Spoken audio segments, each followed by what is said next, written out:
Hey, it's me, Jody. I have a few people that have asked me some of the tools and tips that I use for doing some spray paint art and graffiti art.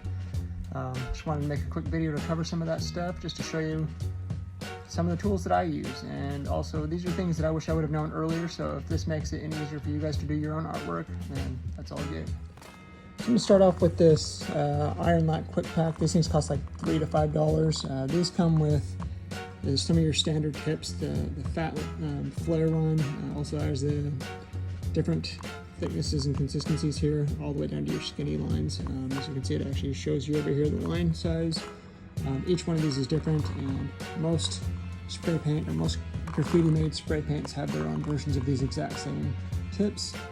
A lot of these are interchangeable, so if you use it on one brand, they work just fine on another, but that's something that you'll want to try yourself to make sure. You can also buy these in bulk. There's multiple websites that allow you to buy them in bulk. There's some of your favorites. These are mine. I like the green skinnies. Another one are the cream skinnies as well. These are some that I use on a very regular basis. So there's plenty of other types of caps that do different things. You'll see these ones that actually allow you to be able to adjust the direction that you're spraying and actually come out in a wide flare, a fan tip, if you will. Since these are probably a medium-sized tip, and these ones allow a flare. You can get all the way down to your mosquito caps, and sometimes I've heard about people soaking these in paint thinner or different acetones to be able to clean these out. So there's a lot of ways to be able to do that, but these do sell for pretty cheap, so you can buy them in bulk, so you don't always have to clean them out yourself. But these are just a few of the tips that I use. Next, I'm going to go over some of the tools other tools that I use that are like stencil caps, things like that. But just as a quick warning that none of these tools, whether it's stencil caps or specific regular caps, although they will help you out in your painting, nothing makes up for can control, which only you get by doing a lot of spray painting and learning how these different cans work, carving. There's different ways to be able to cover up mistakes. It all comes with just experience. Just go out there, experiment, have fun with it, do it as much as you can, and you'll learn how to do it. You'll pick it up quite easy. But here we go. Okay, I'm back. Just wanted to show you guys a couple more tools that I'm using in this as I get later on into the detail. I want to show you how tools have evolved also since I was in high school, and even though I still use some of the same ones. But we'll start off with, first I'm going to show you how we do a homemade stencil cap. And we start off with just the basic lid that you get on top of your spray paint can. This right here could be worth $1 million if you're spray painting. So always keep those, don't throw those away. You can use them again. Basically, the first thing that I would do when I use them is this. So you take your basic lid here. What you're going to do is you're going to puncture a hole in this, and then you're going to cut out in these areas. I'll put my hole here. I'm going to cut out around here, and I'm going to cut out around here. You're not going to cut through here. Here's a finished version of what I did. This right here, you can do this with wire cutters. Some people, I actually have these garden shears that cut through it like hot butter. These are the ways to go right here. Then once you get this, you're going to go ahead and place that right back on top of your spray paint can. And then once you've got this secured on there, you take it back outside, just like that. And you take it back outside and you give it a quick spray just to see where that spray lands on the inside of the cap also. Okay, so here's the next step. Now that you can see here that I've spray painted, did a quick tap in there, so it's got some spray paint on there. This shows me exactly where my paint will hit if I were to try to paint. What you're gonna do next is I'm gonna go ahead and just set this here on this wood block. You're gonna take a nail and you're gonna put it right in the middle of that and just hammer down one little spot right through there. Create a little area of space that paint can actually escape through there next time that I'm putting that spray paint.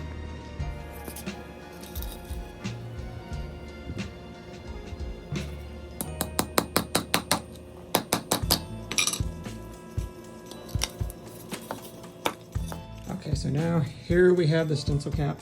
You can see the hole that I put through there with the nail.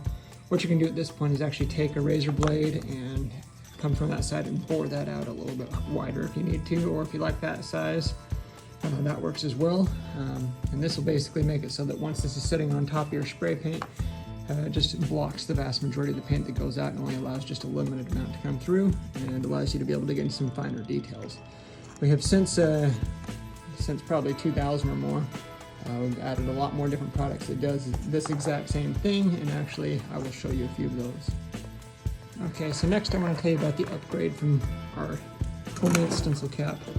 This one is actually one I've used a lot during the years. This is called a pink stencil cap. As you can see, it has the same small orifice there that's been, it comes the way it's created. The cool thing about this one is it just snaps onto the front of your can, allows you just to spray paint from there, and it actually has a little reservoir, drainage reservoir here that actually can fill all up with the paint. This whole part right here fills up full of paint, and then it has this plug on the bottom that allows you to release it and be able to empty all of that out. Whereas with this, all the paint just builds up on top of your spray paint cap, so you got to be very careful to empty it every 5 seconds or so, 10 seconds. This allows you to keep painting. With both of these, you need to avoid the want to shake your can while you have these on here, because paint will go everywhere. You got to be very careful with that. But this is one, as you can see, I've used for years. It's very good. I still use it all the time. You do want to make sure to scrape it out, just because it gets stops drainage abilities. So I always try to scrape it after every time. I let it dry out and then scrape.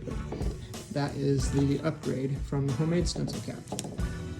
Next, I'm going to show you what I'm going to be trying out today, which is kind of a one step up from this. Okay, so here's the next step up. This one I have not used, but I'm excited to use it. I'll be using it later on today to continue. This is brought to you by the guys at Crew Line. This is a Crew Line stencil cap 210. This one right here has a 2mm orifice. The cool thing about this, it also just attaches onto the top of your spray paint can. But rather than having a reservoir to catch it, it also has a reservoir, but it leads down into this bottle. So you actually have a bottle that catches it, and then allows it so you can actually shake to some degree, as long as you're holding the, this piece pops off here so you can actually see the paint go in there if you needed to. So we'll see how the Crew Line works, and let me show you a cool feature with the Crew Line. One second. So a cool feature with the Crew Line is this bottle actually detaches, and it comes with a nub orifice, a nub cap that you can actually put on here. That'll allow you to be able to use any of that excess paint to be able to tag or put whatever information you want to on whatever piece you're working with. This way, so you're not wasting all that paint. Thought that was a great idea. It's also just a regular lid that you can put on there just to save it for later for whatever reason.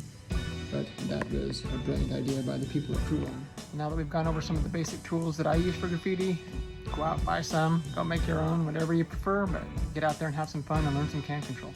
Enjoy yourself. Thanks.